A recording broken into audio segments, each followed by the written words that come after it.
So, the first mid-season break, mind you, being enforced and very, very unfortunate for us, being over. Many has happened in the off-season. A couple of team principals deciding to exchange, leave, and blah blah blah. Or. So after winning a sprint race on Saturday, which was pretty much a surprise for me, to be honestly speaking, I expected the Ferraris to put more of a fight, considering where Charles qualified, and they seem to have quite a certain amount of improvement because in Australia it was just shit, they were nowhere. Anyway, yeah, I did expect the Ferraris to put more of a challenge during the race on Sunday, which didn't come about. Charles was pretty much racing on his own after the DRS of Max Verstappen passed him, who was pretty much unlucky. I think he would have won this race if it wasn't for that safety car. But then again, let bygones be bygones. Happened in racing. So yeah, Checo Perez won the race. Good for him. And well, if it wasn't for, I don't know what happened in Australia, to be honest. But if it wasn't for what happened in Australia, he would probably be leading the championship, not winning, but leading. So Czech was quite improved from last year, and I have to say that if there's one thing we need is competition. Max can't be running all alone by himself for the rest of the season like Lewis in 2018 and 2019 and 2020. So a good improvement, good show of challenging Max, and once again the Red Bulls proving that they're the quickest. I think that like 5 seconds down the road by lap five. So they're pretty much not catching them. But hey, congratulations to Checo and Red Bull. Ferrari, on the other hand, pretty much encouraging in terms of one lap pace, but that's not strange, consider especially with not Carlos, but Charles.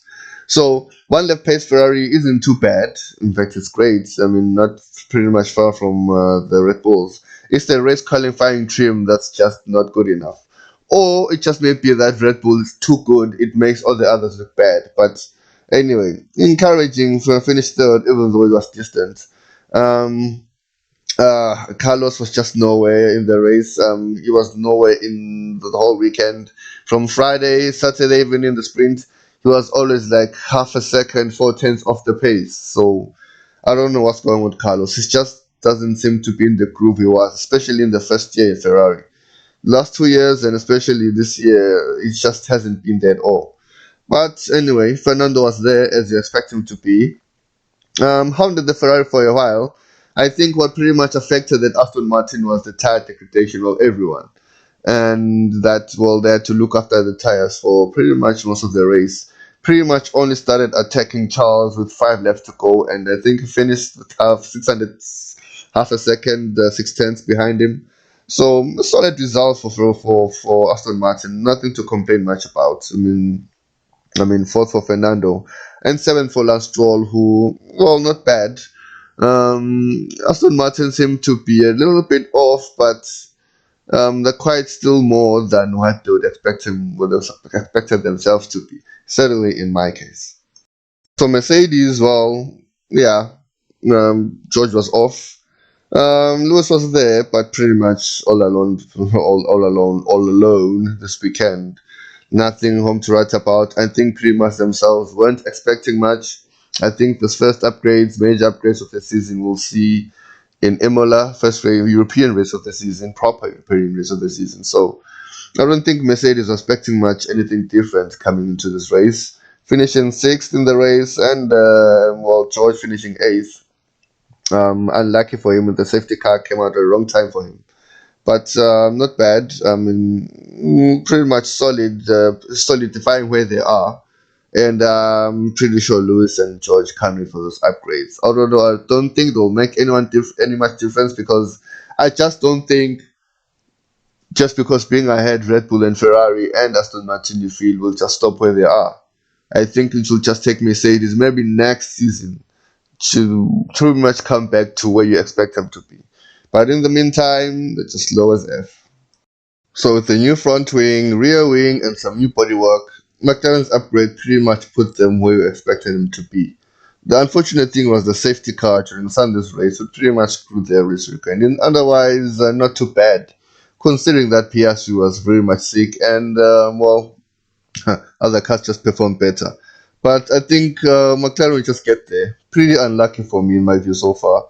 And, well, I just expect him to be where Aston Martin are. So let's just wait and see what will happen in Miami. Shitty weekend from Red Bull. Well, Red Bull's junior team, that is AlphaTauri. Yuki Tsunoda pretty much damaged the car on Friday and on Saturday. And Sunday didn't bring much change except being outside the points and Nick DeFries clipping the corner at 10.8 if I'm not mistaken, and brought out the safety car. So nothing to write home about. They've been shitty all season, no performance on the car whatsoever, and nothing to write home about. I really hope AlphaTauri pulls up there, so otherwise, they're gonna pretty much stay where they are. So Williams finished where I pretty much expect them to finish. If not in the points, very close to the points. Huge improvement from last year, especially what the last couple of years have been like for them. I like Alexander Albon. I like the look of Logan Sargent. I think Williams is the best driver lineup they've had for the past 6 years. Well, let's say if Alex Albon and George Russell were there. But anyway, best driver pairing for the team in the years. Great car, great foundation. I just hope their in-season development keeps them where they belong and moving forward. But anyway, another solid for Williams, even though they didn't score a point. But hey, you can't have them all.